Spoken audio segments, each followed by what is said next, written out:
Hello, எல்லோரும் எப்படி இருக்கீங்க? நல்லா இருக்கீங்களா? இன்றைக்கி ஒரு சூப்பர் ரெசிபி. இது வந்து கொரியன் ஸ்டைல் ரெசிபி தான். அதை கொஞ்சம் மாற்றி நம்ம ஊர் ஸ்டைலில் அதில் இருக்கிற கொஞ்சம் இன்க்ரீடியன்ட்ஸ்லாம் மாற்றி பண்ணுறேன். ரொம்பவே அருமையாக இருக்கும். இதில் யூஸ் பண்ணுற மெயின் இன்க்ரீடியன்ட் நான் என்னன்னு சொன்னால் நிறையா பேர் ஐயோ எனக்கு வேண்டாப்பா, நான் சாப்பிட மாட்டேன். இதை நிறைய பேர் வேண்டாம் நான் சாப்பிட மாட்டேன்னு சொல்லி தான் கேள்விப்பட்டிருக்கேன். நான் கூட சின்ன வயசில் சாப்பிடவே மாட்டேன். அப்புறம் வேறு வழி இல்லை, இப்போ சாப்பிட்றேன். என்னுடைய ஃபேவரட் ஆகிப்போச்சு. என் டாக்டருக்கு ரொம்பவே பிடிக்கும். நிறையா சாப்பிடுவோம்ல. இது என்னன்னு கேட்குறீங்களா? கத்திரிக்காய் தான். பிரிஞ்சால், இந்த எக் பிளான்ட்டுன்னு சொல்லுவாங்கள்ல. இது வந்து ஆரிஜின் பார்த்தீங்கன்னா இந்தியா அண்ட் ஏஷியா தான். அதுக்கு பிறகு இந்த யூரோப்பியன்ஸ் யூஸ் பண்ண ஆரம்பித்த பிறகு இந்த டேர்ம் எக் பிளான்ட்ன்றது கூட பிரிட்டிஷ் பீரியடில் தான் வந்தது. பட் இதில் விதமாக செய்கிறாங்க. இது ஏஷியன்ஸ் நிறையா பண்ணுறாங்க, இந்த கொரியன்ஸு, சவுத் ஈஸ்ட் ஏஷியாலலாம். அதே மாதிரி நார்த்தில் நிறையா பண்ணுவாங்க. நம்ம ஊரில் நீங்கள் பார்த்தீங்கன்னா சாம்பாரில் போடுவோம், ஏதாவது ஒரு கூட்டு மாதிரி வைப்போம், அது மாதிரி 2-3 ஐட்டம் பண்ணுவோம். பட் இதில் வந்து நிறைய மெடிக்கல் பெனிஃபிட்ஸ் இருக்குது. அதுதான் இம்பார்ட்டன்ட். நிறைய பேருக்கு தெரியாது. அது ஒரு மாதிரி குழன்னு இருக்குன்னு நிறைய பேர் சாப்பிட மாட்டாங்க. நிறைய பேர் நான் கேள்விப்பட்டிருக்கேன், கத்திரிக்காய் எனக்கு வேணாப்பா, பஜ்ஜி கூட கத்திரிக்காய் பஜ்ஜை விட்டு வாழைக்காய் பஜ்ஜி, உருளைக்கிழங்கு பஜ்ஜி தான் சாப்பிடுவாங்க. ஸோ இதில் என்ன மெடிக்கல் பெனிஃபிட்ஸ் இருக்குதுன்னு பார்த்தீங்கன்னா, ஃபஸ்ட்டு வந்து இது வந்து ஹார்ட் டிசீஸ், பிளட் சுகரை கண்ட்ரோல் பண்ணுது. ஈவன் கேன்சர் ஃபைட்டிங் ப்ராப்பர்ட்டிஸ் இதில் இருக்குதுன்னு சொல்கிறாங்க. அதே மாதிரி இந்த ஆஸ்துமா அண்ட் டயபெட்டிக்ஸ்க்கு வந்து ஆயுர்வேதிக் மெடிசன் இதில் உள்ள ப்ராப்பர்ட்டிஸை தான் யூஸ் பண்ணுறாங்க. இன்னொன்று முக்கியமானது, இந்த காலத்தில் எல்லாருக்கும் தேவையானது வெயிட் லாஸ். ஏன் இது வெயிட் லாஸுக்கு ரொம்ப யூஸ்ஃபுல்லாக இருக்குன்னா, இதில் உள்ள லோ கேலரிஸும் at the same time high fibre content, இதுதான் இந்த வெயிட் லாஸுக்கு ரொம்பவே யூஸ்ஃபுல்லாக இருக்குது. ஸோ அதை மிஸ் பண்ணாதீங்க. இந்த கத்திரிக்காயை கொஞ்சம் கொஞ்சமாக சாப்பிட ஆரம்பிங்க. அதனால தான் இன்றைக்கி ரொம்ப டேஸ்டியாக உங்களுக்கு நான் செஞ்சு காட்ட போகிறேன். இந்த கத்திரிக்காய் வந்து எல்லா சீசன்லேயும் எப்போதுமே ரொம்ப சீப்பாகவும் கிடைக்கும். அதனால் நீங்கள் எப்போ வேணாலும் செய்யலாம். சாம்பாரில் அடிக்கடி போடுவோம் நம்ம. இந்த மாதிரி ஒரு தடவை செஞ்சு கொடுங்களேன். நீங்கள் கத்திரிக்காய் சாப்பிட மாட்டேன்னு சொல்கிறவங்க கூட கண்டிப்பாக சாப்பிடுவாங்க. ஒன்றுமே தெரியாத மாதிரி சாப்பிட்டுருப்பாங்க. நீங்கள் இந்த மாதிரி ரொம்ப இன்றைக்கி செய்ய போகிற இந்த ரெசிபி வந்து ரொம்ப ஸ்பைஸியாக ஜூஸியாக இருக்கும். அட்டகாசமான ரெசிபி. இந்த வீடியோவை பார்க்கும்போதே உங்களுக்கு பிடிச்சிருந்துச்சுன்னா லைக் பண்ணுங்கள், உங்கள் ஃப்ரெண்ட்ஸோடு ஷேர் பண்ணுங்கள். அப்படியே எங்கள் சேனல் இது வரைக்கும் சப்ஸ்கிரைப் பண்ணலாம், மறக்காமல் சப்ஸ்கிரைப் பண்ணு. பக்கத்தில் இருக்கிற பெல் ஐக்கனையும் கிளிக் பண்ணி வச்சுங்க. உங்களுடைய கமெண்ட்ஸை கொடுக்க மறந்துடாதீங்க. இப்போ நாம் அந்த ஒரு கொரியன் டிஷ்ஷை சூப்பராக செஞ்சு பார்த்துடலாமா? இன்னொன்று சொல்ல மறந்துட்டேன். இதே கத்திரிக்காயை வச்சு என்னுடைய அடுத்த வீடியோ நான் போட போகிறேன். இன்றைக்கி செய்கிறது ஜூஸி அண்ட் ஸ்பைசி, அது வந்து க்ரன்ச்சி அண்ட் கிறிஸ்பி.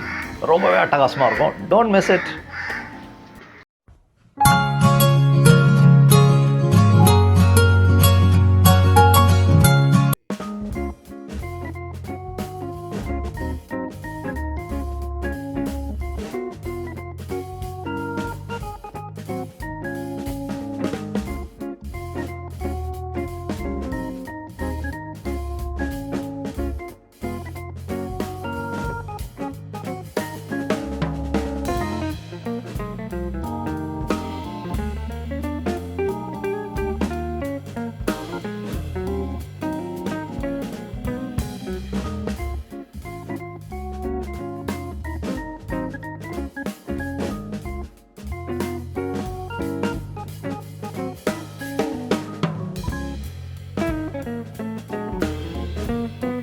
இன்றைக்கி நம்ம செய்ய போகிற டிஷ்ஷுக்கு இந்த மாதிரி பெரிய சைஸ் கத்திரிக்காய் வேணும். இது மார்க்கெட்டில் இப்போ நிறையா கிடைக்கிது.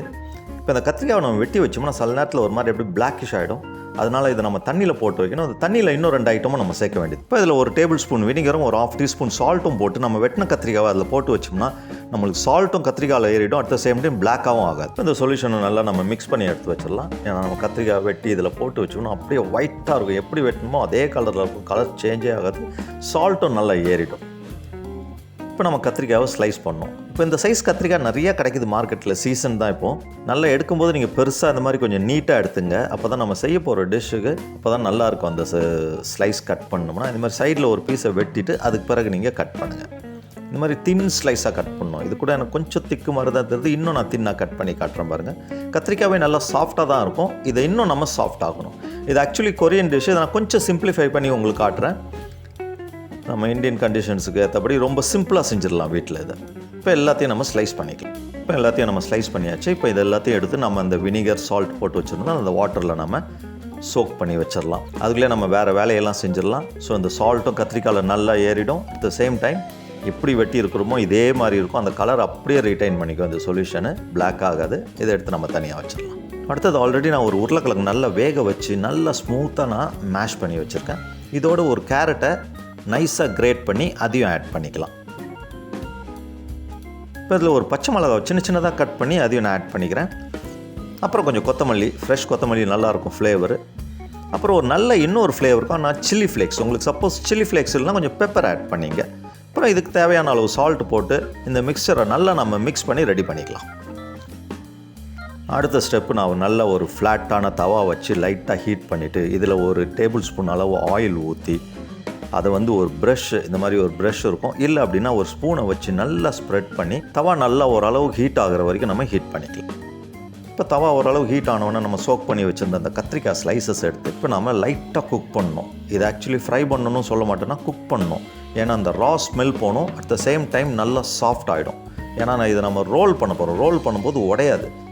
அட் த சேம் லைட் ப்ரௌனிஷாக வரும் பாருங்கள், அந்த இடத்துல எடுத்துடலாம். நம்ம இப்போ ஒரு 2 மினிட்ஸ் ஆகிடுச்சு. நம்ம ஜஸ்ட் அப்படியே நம்ம ஃப்ளிப் பண்ணி போட்டுக்கலாம். பார்த்திங்களா, லைட்டாக ப்ரௌன் ஆகிடுச்சு. நல்லா பார்க்கும்போதே தெரியுது சாஃப்டாக இருக்குது. இவ்வளோ இருந்தால் போதும். இந்த ஸ்டேஜில் நம்ம எல்லாத்தையுமே இந்த மாதிரி திருப்பி போட்டுக்கலாம். இது ரொம்ப டேஸ்டியாக இருக்கும். கத்திரிக்காய் சாப்பிட்ற மாதிரி தெரியாது, அவ்வளோ நல்லாயிருக்கும். கத்திரிக்காய் பிடிக்காதவங்க கூட எடுத்து சாப்பிடுவாங்க. இப்போ திருப்பி போடும்போது கொஞ்சம் ஆயில் வேணாலும் கொஞ்சம் ஊற்றி லைட்டாக அப்படியே நம்ம தவாவை ஸ்ப்ரெட் பண்ணி விட்டுக்கலாம், எல்லா இடத்துலையும் படுற மாதிரி. இப்போ இன்னொரு 2 மினிட்ஸ் வச்சு அதையும் எடுத்துடலாம். எல்லாமே நல்லா ரெடி ஆகிடுச்சு. எல்லாத்தையும் எடுத்து ஒரு நம்ம பிளேட்டில் ட்ரான்ஸ்ஃபர் பண்ணிக்கலாம். இதே மாதிரி நம்ம எத்தனை ஸ்லைசஸ் கட் பண்ணணுமோ எல்லாத்தையுமே இது மாதிரி லைட்டாக ஃப்ரை பண்ணி எடுத்துக்கலாம். உங்களுக்கு எடுத்து காட்டுறேன் பாருங்கள், எவ்வளோ சாஃப்டாக இருக்குது பாருங்கள். நல்ல ப்ரௌனிஷாக ஃப்ரையும் ஆகிடுச்சு. இந்த ரா ஸ்மெல் போயிடுச்சு. இப்போ அப்படியே நம்ம மடிச்சோம்னா 4 கூட மடித்து எடுத்துடலாம். பேப்பர் மாதிரி இருக்குது. இந்த சாஃப்ட்னஸ் தான் நம்மளுக்கு வேணும் இந்த டிஷ்ஷு செய்கிறது. இப்போ நாம் ஒரு இம்பார்ட்டன்ட் ஸ்டெப் இது தான். இப்போ நம்ம இந்த உருளைக்கிழங்குலாம் கேரட்லாம் போட்டு ரெடி பண்ணி வச்சிடணும். அந்த மிக்ஸை கொஞ்சம் எடுத்து அந்த கத்திரிக்காய் ஸ்லைஸுக்கு ஏற்றபடி உள்ள நடுவில் ஸ்டஃபிங் மாதிரி வச்சு அப்படியே நம்ம ரோல் பண்ணிடணும். ரோல் பண்ணிங்கன்னா அழகாக ஒட்டிக்கும் அது. ஏன்னா கத்திரிக்காய் நல்லா வெந்து சாஃப்டாக இருக்குல்ல, இந்த மாதிரி அழகாக ரோல் பண்ணிடுங்க. பார்க்குறதுக்கே அட்டகாசமாக இருக்கும்.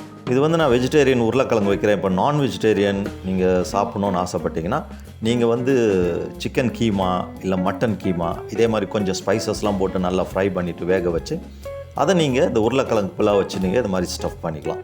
ரொம்பவே டேஸ்டியாக இருக்கும். இது ஆக்சுவலி நான் சொன்ன மாதிரியே இது வந்து கொரியன் ரெசிபி. கொரியன்ஸ் நான்வெஜ் தான் நிறையா யூஸ் பண்ணுவாங்க. இந்த மட்டன் அண்ட் சிக்கன் கீமா வச்சு பண்ணுவாங்க. ஈவன் சீ ஃபுட் கூட வைக்கலாம், ரொம்ப நல்லாயிருக்கும். நீங்கள் இந்த உருளைக்கிழங்குக்கு பதிலாக பன்னீர் கூட வைக்கலாம், ரொம்பவே நல்லாயிருக்கும். பட் உருளைக்கிழங்கு ரொம்ப ஈஸி, எல்லார் வீட்லேயும் கிடைக்கும், ஈஸியாக செஞ்சிடலான்றதுக்காக தான் உங்களுக்கு சிம்பிளிஃபை பண்ணி காட்டுறேன். இப்போ எல்லாத்தையுமே இந்த மாதிரி நம்ம ரோல் பண்ணி ரெடி பண்ணி ரொம்ப அட்டகாசமாக இருக்கும் டேஸ்ட்டு. ஒரு தடவை செஞ்சு பாருங்கள், எல்லாருமே லைக் பண்ணும். இப்போ எனக்கு 2 கத்திரிக்காயில் சைடில் வேஸ்டேஜ்லாம் போக 13 ரோல் வந்திருக்கு. சூப்பராக வந்திருக்கு பாருங்க பார்க்க. அடுத்ததாக ஒரு பேன் ரெடி பண்ணி அதில் ஒரு 2 டேபிள் ஸ்பூன் அளவுக்கு ஆயில் ஊற்றி கொஞ்சம் சூடான உடனே ஒரு 4-5 பல்லு பூண்டை ரொம்ப நைஸாக கட் பண்ணி வச்சுருக்கேன். இந்த கார்லிக் ஃப்ளேவர் ரொம்பவே இம்பார்ட்டண்ட் இந்த டிஷ். ஸோ அந்த ஆயிலில் போட்டு அந்த ஒரு மாதிரி ஃப்ளேவர் வரும், நல்லா அது குக் ஆனும்போது அந்த ஃப்ளேவர் வர வரைக்கும் லைட்டாக நம்ம சாட்டே பண்ணிகிட்டே இருக்கலாம். பூண்டு ஃப்ரை ஆகி நல்ல ஃப்ளேவர் வந்துருச்சு. இப்போ ஒரு வெங்காயத்தை நல்லா சின்னதாக வெட்டி வச்சுருக்கேன், அதையும் போட்டு நல்லா ஃப்ரை பண்ணணும் நம்ம. இப்போ வெங்காயம் நல்லா ஃப்ரை ஆகிடுச்சு. இதில் வந்து என்கிட்ட வந்து ஷேஷ்வான் சாஸ் இருக்குது. இதில் ஒரு 1.5 டேபிள் ஸ்பூன் அளவுக்கு நான் ஆட் பண்ணிக்கிறேன். உங்கள்கிட்ட ஷேஷ்வான் சாஸ் எல்லாம் ஒன்றும் பிரச்சனை இல்லை. நீங்கள் டொமேட்டோ பேஸ்ட்டும் அதில் கொஞ்சம் மிளகாத்தூளும் போட்டு நல்லா சாட்டே பண்ணிங்க. இப்போ அந்த டொமேட்டோ பேஸ்ட்டில் ஷேஷ்வான் சாஸை நல்லா சாட்டே பண்ணிவிட்டு ஒரு டேபிள் ஸ்பூன் அளவுக்கு ஸ்வீட்னஸுக்கு கெச்சப் கொஞ்சம் ஆட் பண்ணிக்கலாம். இதை போட்டு நல்லா மிக்ஸ் பண்ணிவிட்டு இன்னொரு டேபிள் ஸ்பூன் சோயா சாஸ். இந்த கெச்சப் சோயா சாஸில் அந்த கொரியன் டிஷ்ஷில் இல்லாமல் இருக்காது. அந்த ஃப்ளேவர் இப்போவே அட்டகாசமான வாசனையாக இருக்குது. இதையும் அதோட நல்லா மிக்ஸ் பண்ணிவிட்டு ஒரு 1/2 டீஸ்பூன் சால்ட் ஆட் பண்ணிங்க. சால்ட் ஆட் பண்ணி மிக்ஸ் பண்ணிவிட்டு ஒரு 1/2 கப் வாட்டர் ஊற்றி இது எல்லாம் ஒன்றா பிளெண்ட் ஆகிற அளவுக்கு நல்லா பாயில் பண்ண விட்டுரும். ஃபைனலாக பார்த்தீங்கன்னா ஒரு அட்டகாசமான திக்கு கிரேவியாக வரும் பாருங்கள். சூப்பராக இருக்கும், லவ்லியாக இருக்கும். அந்த கிரேவி அட்டகாசமாக இருக்கா சொன்ன மாதிரி இதில் ஒரு டேபிள் ஸ்பூன் வினிகரையும் சேர்த்து விடுங்க. அந்த புளிப்பு டேஸ்ட்டு ஸ்வீட்டு அருமையாக இருக்குங்க சாப்பிடும்போது. எல்லாத்தையும் நல்லா நம்ம மிக்ஸ் பண்ணிக்கலாம். இப்போ நம்ம ஃபைனலாக இந்த கிரேவியில் இந்த எக் பிளான்ட் ரோல் எடுத்து அப்படியே அரேஞ்ச் பண்ண வேண்டியது தான். ஃப்ளேமை மறக்காமல் நீங்கள் சிம்மில் வச்சுருங்க. ஏன்னா இது ஒரு ஃபைனல் ஃபார்மாலிட்டி தான் நம்ம பண்ணுறோம். இந்த கிரேவி வந்து இந்த எக் பிளான்ட்டில் ஃபுல்லாக அப்சார்ப் ஆகணும், அதுக்காக தான் பண்ணுறோம். இதை ஃபுல்லாக அப்படியே நீங்கள் செட் பண்ணிவிடுங்க. ரொம்பவே அருமையாக இருக்கும்.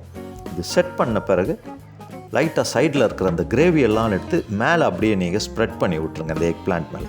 ஸோ அப்போ கீழ் பக்கமும் நல்லா அந்த கிரேவி வந்து அப்சார்ப் பண்ணிக்கும், மேலேயும் போட்டுட்டோம்னா நல்லா அப்சார்ப் பண்ணி அந்த டேஸ்ட்டு சாப்பிடும்போது அவ்வளோ அட்டகாசமாக இருக்கும். லிட்டு போட்டு ஜஸ்ட் 1 மினிட் குக் பண்ணால் போதும்.